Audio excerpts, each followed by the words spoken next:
Magandang gabi po sa inyong lahat. Ako po si Dr. Jeff Ho. Pasensya na po. May brownout po dito sa Deca Homes Kabantian, no? So medyo madilim ng konti, pero meron naman tayong mga rechargeable light.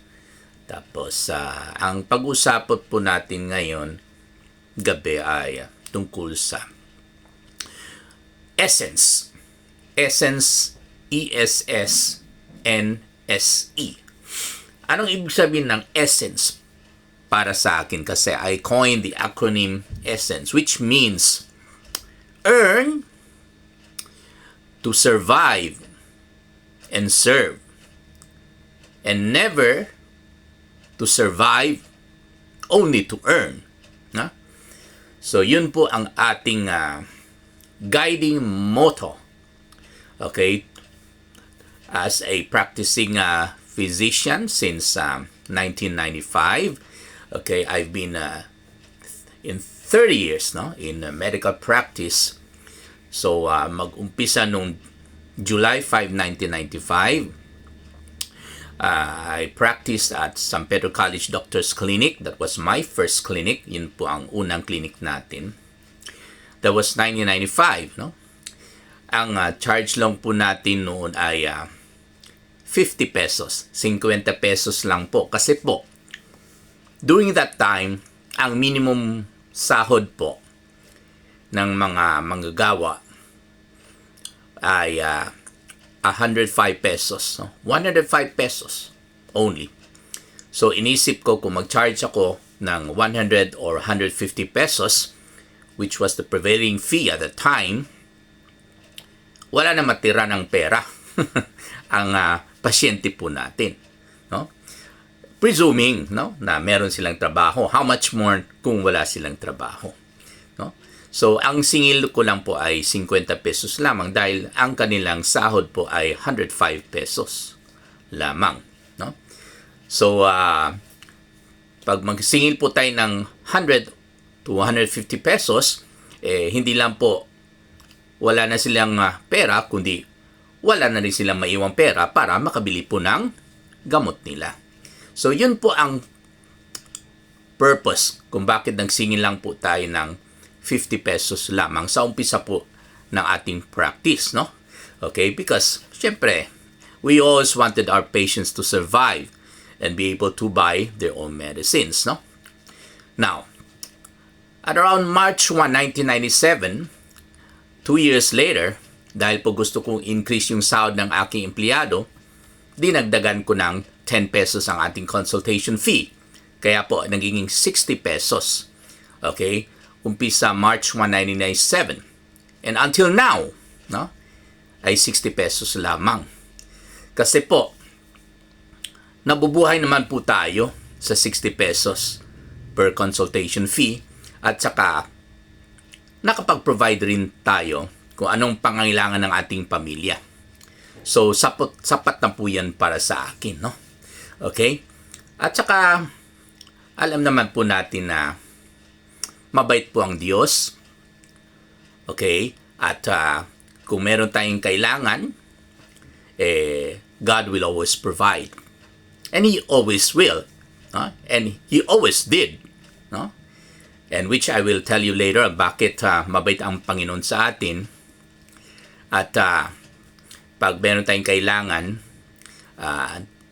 nandyan po yung provision, no?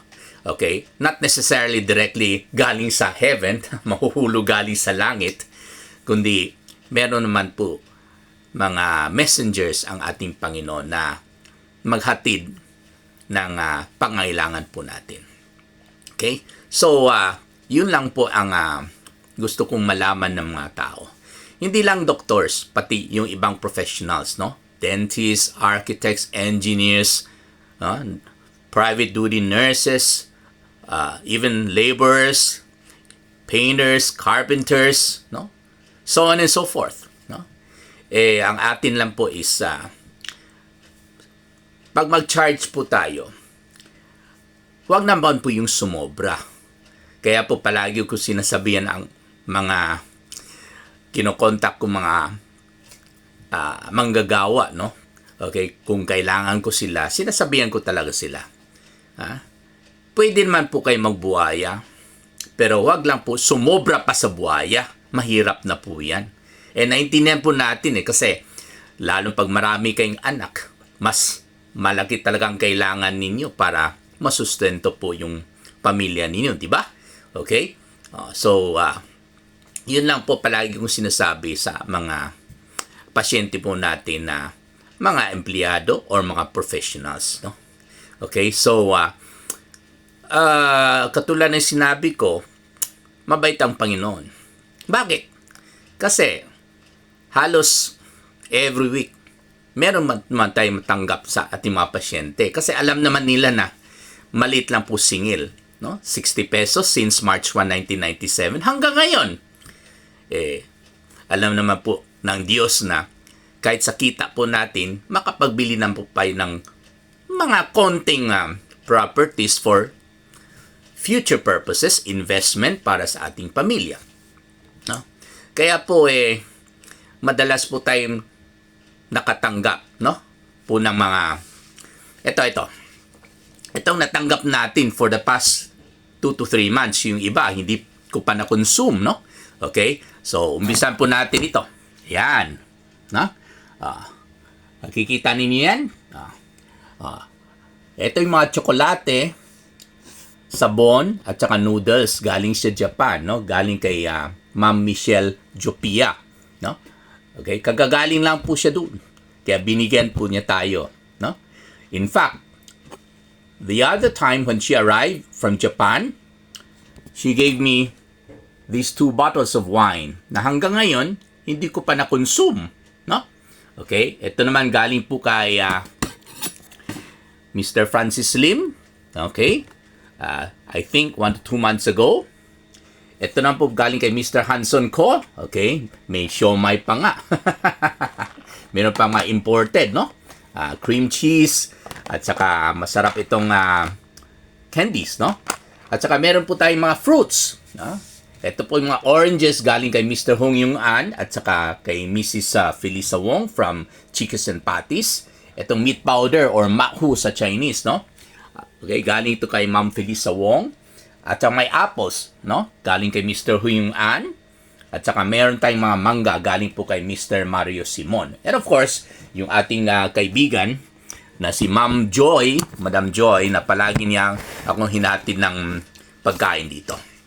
Okay? So, nakikita po ninyo na mabait po ang Panginoon basta mabait po tayo sa ating mga pasyente.